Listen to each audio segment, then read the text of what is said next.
Mapagpalang araw po sa lahat ng mga viewers.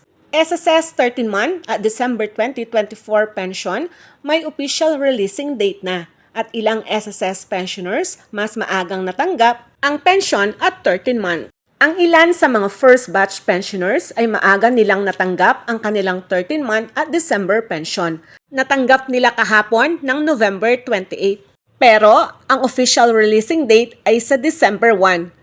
Kaya lang, ito ay umabante ng November 29, 2024. Ito ay umabante kasi ang December 1 at November 30 ay nataon sa araw ng Linggo at Sabado. Kaya ito ay umabante ng November 29. Narito ang mga first batch pensioners na nakakuha ng mas maaga na 13-month at pension noong November 28, 2024 ng hapon.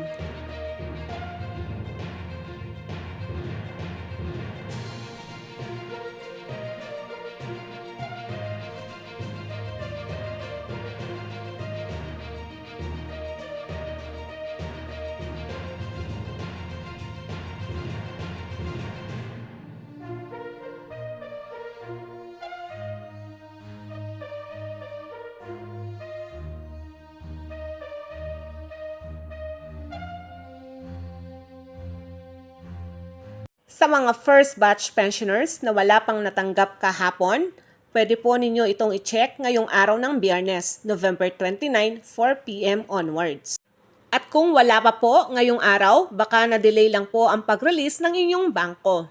Para naman po sa mga second batch pensioners sa December 4, 2024, ang pag-release ng inyong 13-month at pension. Reminder lamang po para sa mga pensioners na nag-avail ng advance 18 months sa December 4, 2024 ang pag-release.